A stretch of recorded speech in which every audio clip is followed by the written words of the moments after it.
Hello and welcome back if you're joining me here again, and welcome if it's your first time here. Glad to have you along for the ride. And if you've not seen any of my other videos, please go back and check them out, because it is a narrative arc and a story that runs through all of my videos, and there's a reason why I have put them in the order that I've put them. And today's subject, that follows on from the last one, is climate change. Now this is a very broad subject, and there's so many different facets to this. I've tried to record this video many times to include everything. I've had multiple technical issues with it, so hopefully this time I get it right, and I can get it out to you all. So yeah, let's get started with the information. Now, as I say, multifaceted, so I'll try and sort of pull it apart as best as I see it, and then we'll try and figure out a way through all this.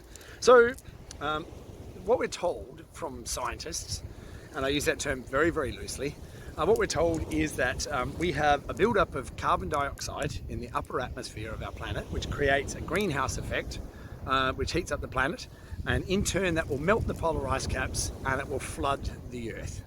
Okay, so that's what we're told is happening, and that carbon dioxide comes from exhaust emissions from our cars and industry and what have you, our houses, heating our homes, all those kind of things. So this is what we're told is the problem for climate change. Obviously there's multiple other problems, but that's the problem that we're told that we need to fix, and we're going to fix that with a carbon tax. Now let's pull this apart piece by piece. Now firstly we'll go into Barack Obama. Barack Obama was president of the United States for 8 years, as we all well know. So, being president, I think that you probably have the best advisors in the world, the best scientists in the world, advising you and telling you what the reality is. And this is a guy who was in power for 8 years, signed the Paris Climate Accord, which was a pile of dog shit. If you don't know anything about it, have a read of it. It's garbage. This is a guy who's, obviously the best advisor in the world, was president of the United States, the leader of the free world for all intents and purposes. So you'd think that if anybody knew the reality of the situation, it would be Barack Obama. And what did he do when he left office? He went and bought a multi-million-dollar house on the beach. Now, does that sound like the actions of someone who's worried about the ocean levels rising because of climate change? Not to me. So if we examine, we pull every part of this whole argument apart, and that's what I plan on doing in this video. I'll try and keep it as short as possible. So if we say, okay, there's a build-up of carbon dioxide in the upper atmosphere. Firstly, carbon dioxide is not a pollutant. It's essential for life on this planet, and plants thrive on it. It's part of the photosynthesis that they take part in, and it gives us oxygen that we can breathe. So it's very essential. Now, the carbon dioxide levels on the planet right now. Now, we'll go back a step. Okay, so in Antarctica, they've been drilling ice core samples for decades now, I think. So basically what that does is every year when it snows or there's ice in Antarctica, there's another layer of snow and ice put into the layering of the ice that's there. So what they do is they drill holes down through that ice, they pull out the core sample of that drill, of that hole that they've drilled, and then they look at the different layers of the ice and the snow, and that can tell them, they can examine what the pollutants were in the air, whether there's volcanic eruption, the temperature, all those different things that they can take from that information. And what they found is that many times in our history, in the history of this planet, if that's what we want to call it, there's been much higher concentrations of carbon dioxide in the atmosphere and lower temperatures, actually cooler. So that whole argument that more carbon dioxide in the atmosphere is going to heat up the planet is a complete falsehood. When I was a kid back in the 70s, we were hearing about, we were heading towards mini ice age. That was what we were hearing about. So global cooling in the 70s and 80s, and then in the 90s it went to global warming, if you remember that. And that's when our friend, what's his name? I can't think of it right now, but he made a documentary called An Inconvenient Truth. Now, he made lots of predictions based on the science at the time, which was the hockey stick model that's been completely blown out of the water. It's a complete falsehood as well. Al Gore, his name is. He made a documentary called An Inconvenient Truth. Every single prediction that he made in that movie, every single one, that we were going to be underwater and all these kind of things, none of them came true. Zero. Absolutely zero. And nothing changed. Nothing. You can't say, well, it's because we stopped using this fuel. Nothing changed. Nothing changed, and we didn't have polar ice caps melting at a record level and all these kind of things that we're constantly warned about, because it's not true. That's what it comes down to. So the inconvenient truth was a pile of shit. And then you had Leonardo DiCaprio made a movie a few years ago.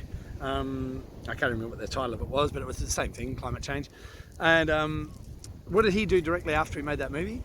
After the whole documentary, he was saying, oh, this is terrible, we're all going to die. The planet's going to flood because the polar ice cap's going to melt. What did he do? He went and bought a house, multi-million-dollar house on the beach. Now, does that sound like the actions of someone who's worried about climate change and the sea level rising? No, of course not. Now, in Florida, in America, lots of new high-rise apartments, lots of new places being built on the beach, on the water level in Florida. Okay, now they want to sell these things, so they release a prospectus. The people who build these things release a prospectus for people who are going to buy, and in that prospectus it has to outline everything that could be possible danger within that by building there, so that has to be outlined in the prospectus to the potential buyers of the condominiums in Florida. Now, in that zero prospectus was that listed as being a danger to those buildings was climate change. Not one, zero, because the underwriters wouldn't be able to cover it. So banks wouldn't also lend against properties on the beach because there's going to be underwater. How are you going to So look, there's many arguments to this. And then you get the ultimate weapon. So when you lose an argument, now the problem is now that science has been so co-opted and so corrupted that they have this what they call science, and they say you can't question the science because the science is settled. Now that doesn't sound like science to me, because science should always be questioned. That's what science is. It's questioning what we see, and we're trying to base our understanding of this world that we live in based on those observations. Now, when you can't question those observations, you can't question the science. It's not science anymore. That's religion. It's a dogma. Now, back in the days when people used to question religion, the way that religion said that the world was, and you dared to question that was heresy. And that's exactly what's happening now. So people who step out of line, any scientist or doctor who goes against the narrative, like same with the COVID, any climate scientist that comes out and says the climate models are all wrong, are vilified through the media and through every other agency that they can possibly do it, to discredit and discount that person because they're going against the public narrative of that argument that they want to have out there. So when you have that scientific dogma that you can't fight, there's an issue with the science. Now, all that said, I'm a proponent for changing the way that we live, how we produce our electricity, how we power our cars. But the problem is that we've had the oil companies controlling the world, and they still do, because of the power and influence they have over politicians and the world. They've had a controlling interest in the world forever, for as long as they've been drilling oil, and they want to take out new technologies because it's bad for their business, right?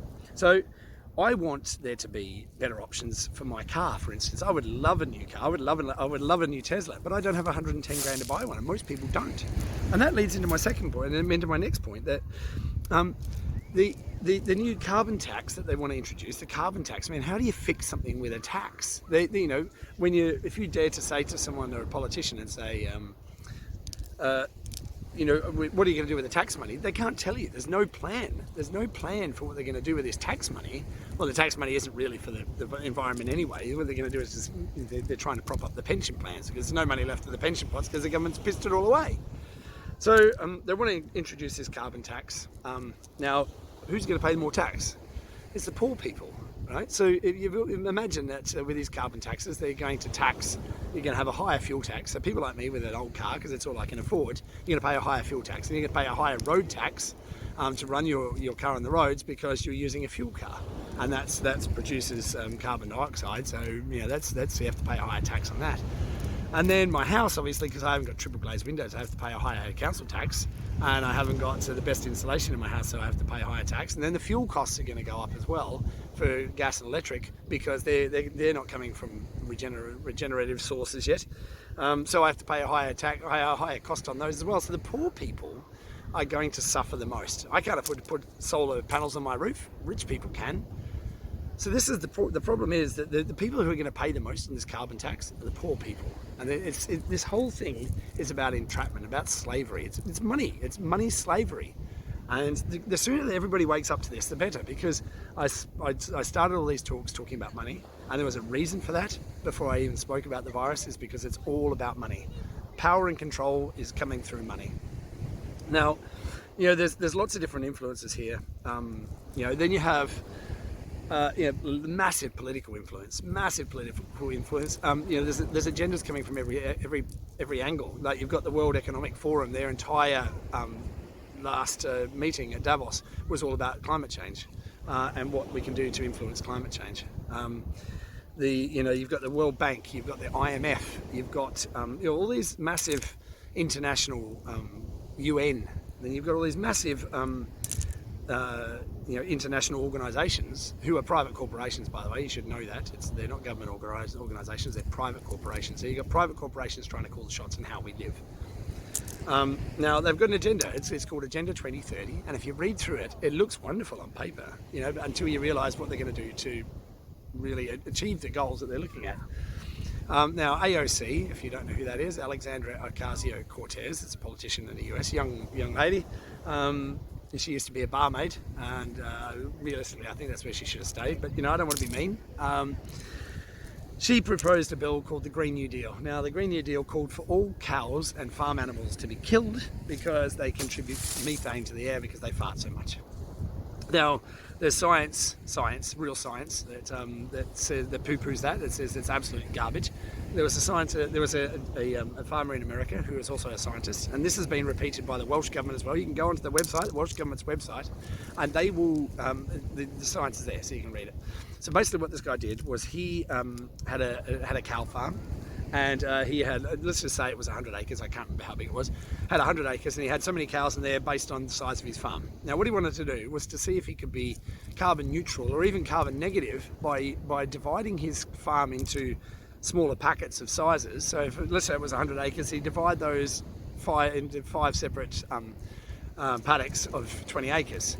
And what he did was he ran the same amount of cows in that first paddock, that 1/5 of the 100 acres, and until they ate all the grass there, and obviously they're pooing all the time, so their poo becomes fertiliser for the ground.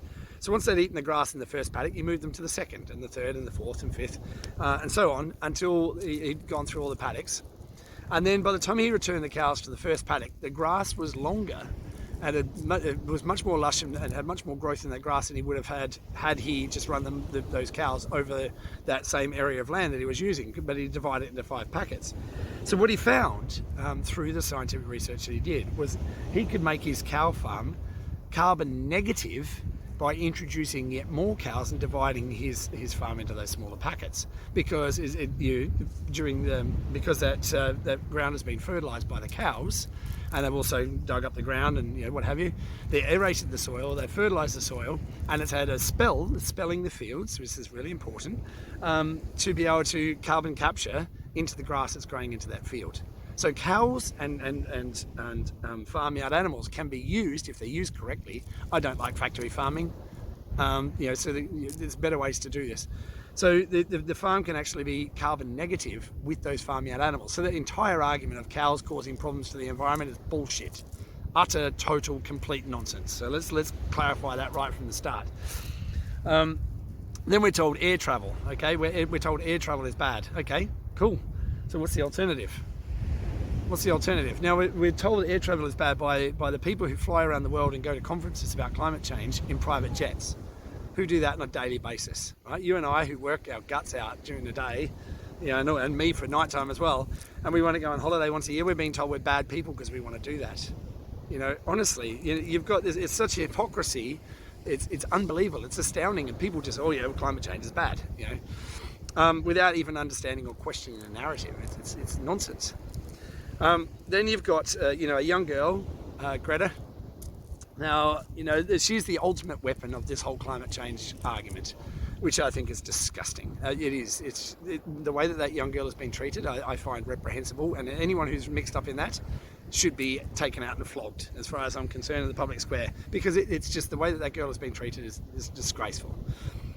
She's the ultimate weapon, though. I mean, this is a young girl, 16 years old. not educated by her own. She said, "Oh, you know, I should be in school. I can't go to school. How dare you?" She should go to school. Her parents should stop freaking her out and getting her uploaded with all this nonsense that they're uploading her with. Children are supposed to be children. Let them be children, God's sake. Parents are there to not have to worry children with this kind of nonsense. But she's trotted out as, being the world's next expert on climate change. I mean, she's a young girl who's got mental health issue problems, right? She's been trotted out on the world stage as being an expert in the field, she's clearly not. She's a young girl who should be in school and she goes and speaks at the UN. I mean, how does a 16-year-old girl go and just happen to be able to speak at the same UN where Donald Trump is speaking after he signed America out of the Paris Accord? I mean, that's a coincidence, isn't it? I mean, it's astounding. But honestly, she's the ultimate weapon. I mean, you can't, if you dare question anything that comes out of Greta's mouth, then you're attacking a young girl. And because she's got mental health issues as well, it's a young girl for a start, so you're attacking a kid. Then she's got mental health issues as well, so you're attacking a mentally ill child. She's the ultimate weapon because you can't say anything against what she's saying, even though it's complete nonsense. She's repeating what she's been told. She's being managed and manipulated by people who, like I say, they should be ashamed of themselves. I got nothing against the young girl, but she needs to, if you've got something to say, fantastic, say it. I'm saying my thing right now. But don't trot her out as being the next expert, and don't trot her out, the weapon that no one can question. I will put it out there right now that I will openly debate anybody, in person. I'm not going to do it online because it's pointless. I'll openly debate anybody, climate scientists, anybody in the world about this, happily, anytime, anywhere. I will happily debate anybody about this subject. And have an open, honest debate because, right now we can't even have a talk about this because it's such a divisive subject. As soon as you mention it, you're a conspiracy theorist or you're a science denier. That's just lunacy. Whenever you can't question something, it's the same with vaccinations, it's the same with COVID. Why is it that you can't question these things? Why is it that, it's the same argument with the world is, the flat earth thing. I mean, it's ridiculous. Obviously, it's clearly ridiculous, but, why is it that we can't discuss it, debate it, without these people just calling each other names? This is such a divisive subject, and it's mostly based the divisiveness comes through the media, comes through these climate scientists who are claiming to know when they have no idea. You've got as with COVID, we've got a faulty model to start with. And many climate scientists are saying this is almost impossible to model the weather and sort of especially 20, 30, 50 years into the future when they can't even get the weather right tomorrow or next week. Trying to model 20, 30, 50 years into the future when there's so many variables in the weather. And the last model didn't even take into account the 11-year sun cycle. I mean, it's the models are ridiculous. The same as the COVID model. I mean, it's clearly a sham. But the models don't work, and it's almost impossible to model this. Now, I watched many different things to get information. There's a channel on YouTube called CDN, Climate Discussion Nexus. Very, very good. Have a look. A lot of information gets shared on there. And, it clears up a lot of falsehoods. There's a lot of falsehoods that are mixed up in the climate science, and they call it science, but realistically, the science is being bought and paid for, which is kind of sad. But that's the way that the world is right now. Science is not science anymore. It doesn't question anymore. It does what it's told. They're looking for something, and in statistical data, if you're looking for something, you can find it. Trust me. Manipulating numbers is not hard. It's very, very simple. And when you're looking at statistical data, if you have a look at how they collate the information, the outliers they don't even look at. The things that are on the outside of the graph that they're not interested in those at all. They're interested in the median curve line. The curve. We've heard enough about the curve. Flatten the curve over the past few months. But statistical data is easy to manipulate, and it is all the time. So climate data is exactly the same. Now, something we should all take note of right now. It's the whole global cooling, global warming, climate change. I mean, when I was a kid, it was global cooling. We're heading for a mini ice age. Then it went to global warming in the 90s and early 2000s because they thought all the polar ice caps were going to melt. And then now we're on climate change. Why is that? Because they have focus groups where they invite people in, and what's all encompassing. is climate change. If you say it's global warming and the Earth cools down, I mean, how are you going to explain that? So if you call it climate change, then anything is, you can throw anything in the barrel. I mean, look at it now. Here I am down the beach. It's beautiful. It's warm. It's a lovely day. This morning when I get out of bed, thick pea soup fog. Couldn't see my backyard. The climate changed between this morning and in the afternoon right now, and that's what the climate does. The Earth is self-regulating. You know, when we talk about, let's just say, for instance, that the world was heating up. Let's just say, for instance, that it was. Okay. Now, before the polar ice caps would melt, you know, which they do periodically, they melt, they refreeze, and melt, refreeze. This is what happens. This is how the world works. The temperature, the Earth regulates its own temperature. Now, let's just say that the Earth is heating up. Okay. For instance, let's just say, for instance, it is. What happens? Seawater evaporates, forms clouds. What happens when clouds are formed? The sun gets reflected back out, and then the Earth cools down. Okay. You know, let's talk about science for a second. Okay. Now, you know, I know there's a lot of people going to attack me because, you know, I didn't finish high school. You know, so you know, I get a lot of the attacks that I get. They just call me stupid because they say you don't understand basic high school science. So, you know, I do my best. So yeah, where I get it wrong, please leave it in the comments. You know, I'm more than happy to hear feedback. But you know, I hear that there's excess carbon dioxide in the upper atmosphere. So my question is, so how did it get to the upper atmosphere, and how does it stay there? Because surely gravity acts on every particle on this planet. How is it not acting on that excess carbon dioxide that's up in the upper atmosphere? How did it get there? I was told wind. The wind blew it there. Okay. Yeah, how does it stay there? You know, doesn't gravity act on it? You know, or is it that in space? You know, I'm confused. You know, if somebody can please explain that science, then I'm more than happy to hear it. But that sort of destroys that argument right there, because you've got basic science of gravity. It says that you know, particles don't escape gravity. Everything is hooked into gravity. So there's a lot of things that don't make sense about this whole climate change agenda, and it is an agenda. And what's the agenda for? It's about control. It's about controlling you, it's about controlling me, and it's about power and control. Money, power, control. If you can restrict somebody their travel because you say, well, you know, you can't fly because of climate change, so you can restrict the travel, you can restrict movement, right? Then you say, well, you know, if you're like me, then you have to say, well, I can't take my car today because it's just exorbitant, the costs of putting my car on the road, so I'm going to get rid of my car. So we're stationary. The poor people are stationary. Meanwhile, politicians and the wealthy can fly around the world in their private jets while we're stuck on the ground, not even be able to drive because the fuel costs and the taxes are all excessive. I mean, it's ridiculous. It's power and it's control, and it's done through money and these kind of regulations that don't benefit anybody. So if you're you know, if you're a politician and you know, there's politicians that have been in politics their entire lives. They're bought and they're paid for by oil. You know, oil and many other industries. It's not just oil; it's many other industries. And then you want to talk about nuclear. I mean, let's look at Fukushima, for instance. You know, you know, it's still leaking radiation. We're a few years out now. You know. We're talking about building more nuclear power stations. I mean, when are we going to learn? Didn't we learn any lessons from the Ukraine meltdown? You know, we're not learning any lessons from Fukushima. Yes, you know, it's lunacy. You know, and then when you want to talk about you know, alternative energy sources, you can't see it today, but right off on the coast there, right out there, there's wind farms, which is amazing. I'm really, really happy. It's excellent. What happens when there's no wind? I don't know. What do we do when there's no wind? All right, then we go solar. Okay, so it's a great day today. We can make plenty of electricity with solar. What happens when there's no sun? This is England. You know, what happens when there's no sun, there's no wind? You know, you've got these alternative energy sources. Amazing. What are you going to do then? You know, this is the issue. We're spending millions on alternative energy sources that don't produce, and they cost more to put in than they get back. You know, the maintenance on these things is ridiculous.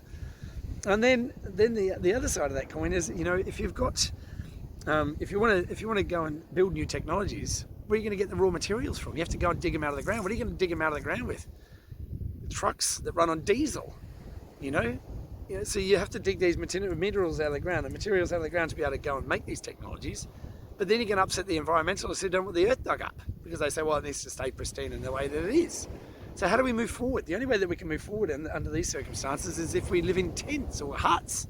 You know, you want to go backwards, and that's nonsense. You know. So look, as I say, there's many arguments to this. I will debate anybody on it. I can pull every single argument that you have apart. It's complete fabrication. You know, we need to change how we generate electricity and run our cars. I'm the first to say that. You know, I am. But the way that they're dealing with this is a complete falsehood. Then, you know, this is the other side. Is that you've got these politicians who are proposing these ridiculous bills with their carbon tax and that nonsense, but they're already invested in companies that are producing the technologies for us. You know, I mean, it's astounding. And then these are the people that have created the problem in the first place. These are the people that have allowed these oil companies and these massive companies and these corporations to pollute and do whatever the hell they wanted because they've been paid for. These people, the politicians, write the legislation that have allowed a situation to arise where they say we've got a massive problem. You know, they're cutting down the rainforest in Brazil. You know, the people there that want to graze cattle. I mean, who are we to say that they shouldn't? You know, we've got opportunities, they don't. You know, the politicians aren't looking after them either. You know, and it's not just this new one, Bolsonaro, because everyone's going to try and point the finger at him. And it's not just Donald Trump, and it's not just Bojo. It's, you know, all politicians are full of shit, and they're corrupt as fuck. And yet, you want to entrust these very people that caused the problem to fix it? How? How are they going to fix it? These people haven't got a fucking clue. They're corrupt. So, all that said, right, this is the part where I say, you know, it's easy to just sit around and talk about problems, and it's, you know, it is easy to, and it's easy to pick holes in these things. But I try to make these videos so that there's a happy ending to it. What can we get out of this? I mean, what can we gain? Is there a positive side to this? How can we finish this video on a positive note after all that negativity of it's all bollocks, it's all nonsense. And you know, while I am the first to say that we need to change some things, what they're proposing and how they're proposing it and what they're saying about the dramatic things that they're saying are going to happen are garbage. So what we need to understand at this point is technology exists right now to generate electricity and to run our vehicles for free, 0 point energy. Don't believe me, go and look it up. This exists, this technology exists right now. Why aren't we using it? Because politicians and corporations have paid for it to be hidden away. There's been plenty of people that come out with technologies of cars that run on water. You know, my father told me a story when he was in Vietnam, that the Americans in Vietnam in 69, 70 had vehicles that ran on water back then. And here we are, 2020, and we've still got petrol cars.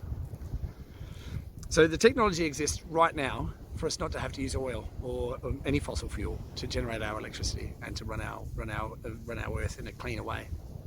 But you know, what it comes down to at the end of the day is what can we do? Because we can't trust the politicians because they're just full of shit. So what can you do? You know, look, you know, I'm not a climate change person, but I do everything in my power to cut down my electricity and water usage in my house. When we unplug the TV at night time, we unplug the internet, we unplug everything at night time so it's not drawing electricity while we're out or while we're asleep. You know, and that's not because I'm worried about the climate, it's because I don't want to pay a higher energy bill. You know, there's two sides to this, you know. So what can you do? Look, the thing is, what we've got to do is firstly reject this whole idea that we have to bow down to a carbon tax, because it's a lie, it's a fraud, and we shouldn't be involved in it in the first place. But you know, there's things that you can do. Get out and plant some trees. If you want to generate more oxygen, soak up some more carbon, plant some trees, plant some plants, grow a garden. That's up to us, each of us. You know, don't rely on somebody else to fix something. This is where we're going wrong. You know, if you want to see change in the world, be that change. You know, what are you doing? What are you doing? You know, I ride my bicycle to work most days, so I don't have to drive. You know, what are you doing? You know, this is at the end of the day, this needs to be a grassroots movement from us, because we can't rely on it to be top down. It has to be bottom up. So what are you doing? What can we do as a community? I've invested in digital coins, you know, things like Bitcoin and Ethereum, XRP. XRP's the winner. I've invested in those the digital currencies and digital assets because with the money that I make from those, I want to make a direct impact on this earth. I want to build off-grid hotels. That's the direction I'm going. I want to create employment for local people, homeless people, and youth groups. So what are you doing? We have the technology right now to not have to live that way. So it's up to us to make a choice on how we want to live, what cars we buy, and if we use those cars. If you can just walk to the shop or drive, if you don't have to drive, don't drive. Ride your bike, get out for a walk, get some exercise, get some fresh air, somewhere like this, and get out and enjoy the world, because this is our world. Don't be living in fear. That's what they want, and you don't want to live there. This is the world that we live in. Get out and enjoy it with other people. Don't be in fear. Live a happy, healthy life, and I shall look forward to seeing you in the next video. Love you lots. Thanks very much for coming along. If you like what you've seen here today, please hit the like button. If you didn't, well, hit the dislike button. Comment, like, share, subscribe. Subscribe if you like to see some more of this. I've got some other new videos coming up soon. I think you might like. But yeah, if you don't like, please feel free to leave a comment. That interaction helps me to guide my channel along. Hopefully you enjoy. If you don't, please let me know. All right, hope you have a wonderful day. Enjoy it. I look forward to seeing you soon. Bye.